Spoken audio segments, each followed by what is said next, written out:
Salut à toutes, salut à tous et bienvenue aujourd'hui dans cette nouvelle vidéo rapide pour ouvrir et découvrir ensemble le Ronin S.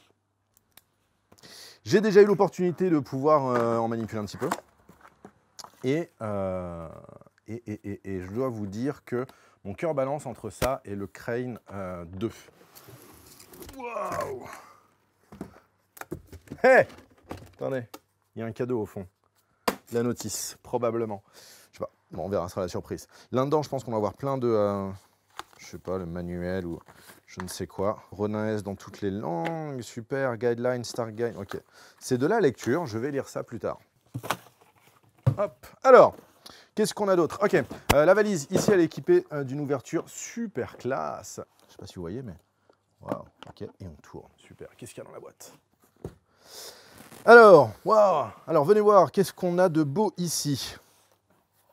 Eh ben, il y a pas mal de trucs. Alors, évidemment, ils ont toujours mis leurs petits bonbons. Délicieux, d'ailleurs. Ça croque un peu sous la dent. Voilà. Qu'est-ce qu'on a? On a un chargeur USB. Alors ça va être probablement pour recharger la batterie. Et c'est un chargeur 12 volts, 2 ampères. C'est du costaud. Dans ça, on doit avoir, je pense, des câbles, je pense. Ouais. On va avoir des câbles qui permettent de pouvoir relier... Oh, encore des snacks. Qui nous permettent de relier la caméra... Ouh, et plein de vis. La caméra au gimbal. En fonction de la caméra, donc il est possible que le gimbal puisse lancer le rec ou gérer le focus. Des objectifs compatibles. Qu'est-ce qu'on a là? Je sais pas, c'est quoi? C'est une sorte de semelle. Je sais pas, on va voir ça après. Peut-être un rehausseur ou je sais pas. Une petite vis M4. Waouh, ok, je sais pas non plus pourquoi. Pour mettre cette plaque là. Ah ok, d'accord, je sais. Ça, c'est si jamais on veut virer la wheel du follow focus. On va protéger les connecteurs avec cette plaque là et c'est vis. Donc ça, on n'en aura pas besoin. Alors, je vais sortir ça. Waouh, petit tripod. Ah, ils ont changé de petit trépied. C'est cool. On va noter tout de suite que sur le trépied ici, on a un grip là c'est pas un caoutchouc, une sorte de polymère, je sais pas, qui est là, qui va en fait simplement nous aider à pouvoir tenir le gimbal à deux mains. Ce qui est plutôt sympa parce que ça va nous servir de poignée quand le gimbal sera monté. On a ici la batterie. Cette poignée, qui est une poignée, hein, avec les pas de vis, machin en dessous, avec un joli grip, avec un profilé ici en haut, de l'aluminium, du je sais pas quoi, il y a même le niveau de charge qui s'affiche là. Oh non! Tu vas me dire que c'est charge de batterie to activate before use. Ok, encore une connerie. Bon, la particularité de cette poignée, c'est qu'elle contient la batterie. Mais c'est la poignée également. Je ne vous raconte pas combien est-ce que ça doit coûter le jour où ils en vendront en spare. Parce que pour le moment, pour pouvoir alimenter votre Ronin, vous disposez d'une seule poignée. Alors elle dure 12 heures, ce qui est cool, 12 heures, c'est bien en soi. Sauf que des fois tu veux tourner 2 jours d'affilée, des fois tu as oublié de recharger ta batterie, des fois tu ne te rends pas compte qu'elle est restée allumée pendant longtemps, des fois elle s'est déchargée avec le temps et du coup quand tu l'allumes, il n'y a plus de batterie. Donc c'est un petit peu bête. Et le truc c'est qu'au lieu d'avoir une batterie qui se sépare et qui revient, ils nous ont mis une belle poignée qui est... au niveau de la tenue, elle est bien, hein, il n'y a pas trop de problème. Elle est un ch'touille lourde, mais elle est bien. Mais le problème, c'est que du coup, ça va coûter, je pense, un bras. Et surtout, au lieu de changer la batterie, tout simplement, quand il n'y en a plus, ce qu'il vous faudra faire, c'est détacher la batterie du reste du gimbal pour pouvoir changer votre batterie. Détacher complètement la poignée, vous allez avoir un gimbal qui va se balader avec la caméra, machin et tout dessus pour venir remettre le truc en dessous. En ça, je trouve pas super bien pensé, on va pas se mentir. Alors, on va simplement glisser la chose, comme ça. Et ici, on va avoir un petit lock. Tiens, c'est marrant, ça va pas jusqu'au bout. Bon, du coup, ça se bloque à mi-course. Du moment que ça tient, ouais, ça a l'air de tenir. Du moment que ça tient, c'est tout ce qu'on lui demande. Cool. On a ici sur le côté du gimbal, la petite wheel qui va nous servir, hop, pour faire le point. La particularité de ce gimbal, c'est que le moteur arrière, il est à 45 degrés.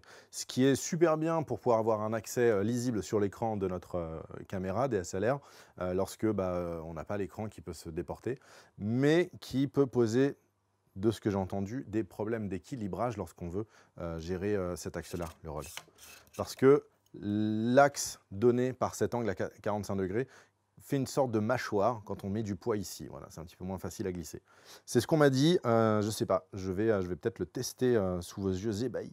Qu'est-ce qu'on a d'autre? On a ici derrière un petit joystick qui est là, ma foi, d'être bien solide, bien costaud. C'est cool. Ici, deux boutons. Pareil, qui ont une bonne sensation, qui vont nous permettre de pouvoir changer les différents types de modes. Alors les modes sont paramétrables à l'intérieur de l'application DJI Ronin sur votre téléphone, et en fonction des modes, vous allez avoir des comportements différents du gimbal, plus ou moins sensibles, avec un axe ou deux qui sont bloqués. En termes de comparaison avec son compétiteur direct, le Crane 2 qui est ici. Qu'est-ce qu'on a? Alors déjà, on a vraiment une différence de poids. Ça peut sembler pas grand-chose, il y a 400 grammes de différence entre les deux. Celui-là fait 3 kg 100, il me semble.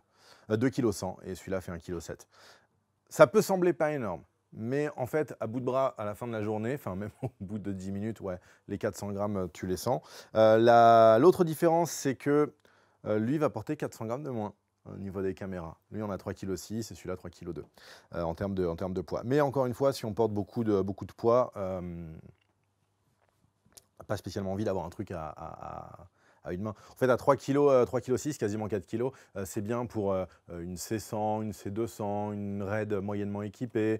Voilà. Mais c'est pas forcément le genre de stab qui va être utile pour ce genre de caméra, parce que même si on le tient à deux mains, là vous voyez que je me sers du coup du grip, même à deux mains comme ça, c'est pas le genre de stabilisateur idéal. Il vaut peut-être mieux partir sur un Ronin un peu plus classique. Autre petite différence, c'est que lui a des batteries qui sont amovibles, le Crane 2, on va pouvoir changer les batteries. En termes d'utilisation de batterie, les données constructeurs, c'est de 12 à 16 heures. Mais même dans ces cas-là, le fait d'avoir des batteries interchangeables, c'est vraiment un gros plus. Un peu comme le drapeau de la Suisse, c'est complètement débile. Celui-ci a un autre truc, là, le DJI Ronin, un autre truc qui moi me plaît pas trop, c'est pour recharger les batteries, il faut utiliser un câble USB-C, tac, qu'on trouve ici devant, un câble USB du coup, voilà, type C, qui recharge la batterie. Mais vous remarquerez quelque chose, c'est que hop, si je fais ça, bah je peux pas charger ma batterie. Si j'ai des batteries en rab, si je veux les charger, je suis obligé de foutre ma nacelle dessus pour pouvoir les charger. Ça, pour moi, c'est un petit peu embêtant. Sur le Crane 2, on a un écran ici qui va nous permettre de pouvoir savoir dans quel mode est-ce qu'on se trouve, pouvoir rentrer dans les menus et tout. Et mine de rien, c'est quand même pas dégueu. Après, le joystick, là, il n'est pas horrible, mais ça va un petit peu plastique. Mais il n'est pas horrible.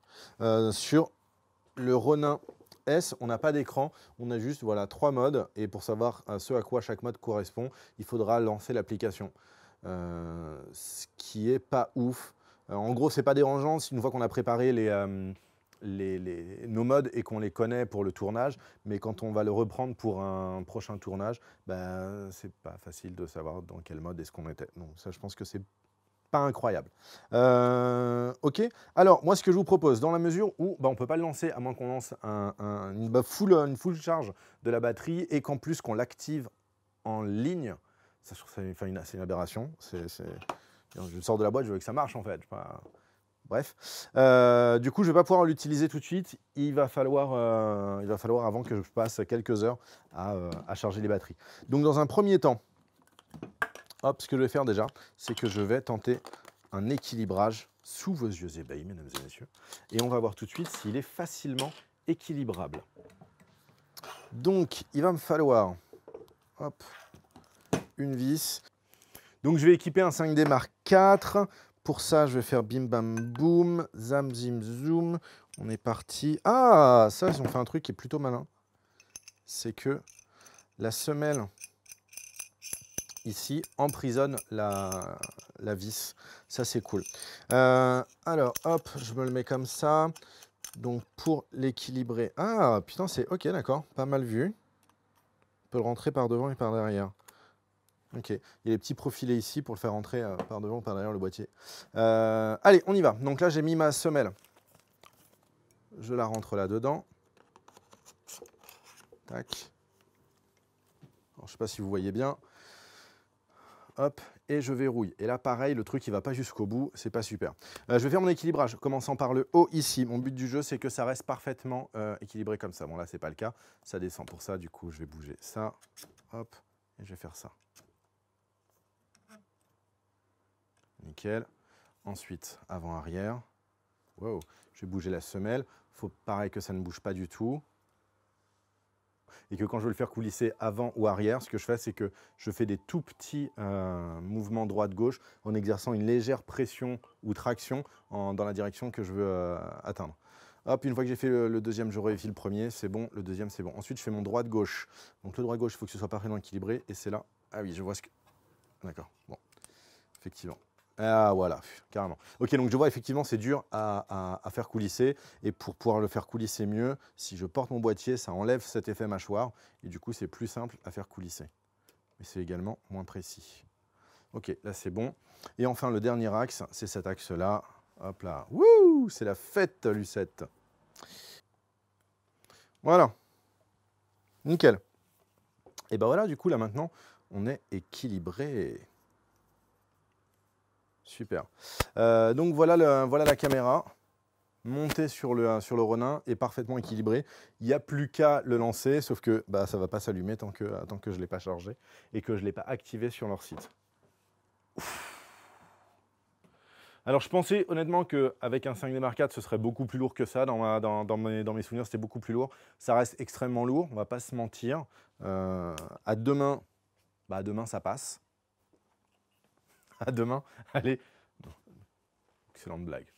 À garder, à garder. Lancez les rires. Ça reste quand même lourd. Je ne sais pas combien de temps ce que je peux tenir comme ça. Probablement pas des dizaines de minutes. Mais bon. En tout cas, toujours est-il, maintenant qu'il est monté, tout ça. Ah si, dernier truc, ce que je peux faire, évidemment. Je peux prendre ce petit câble-là. Et vous allez voir ici, là, hop, on a une prise. Là, on a le bon câble, du coup, USB, que je vais pouvoir rentrer là-dedans.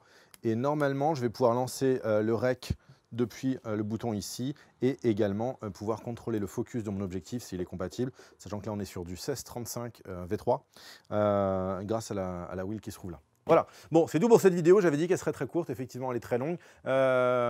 Plus de tests prochainement, notamment quand il sera activé. D'ici là, je vous souhaite une bonne journée. Je vous dis à très bientôt.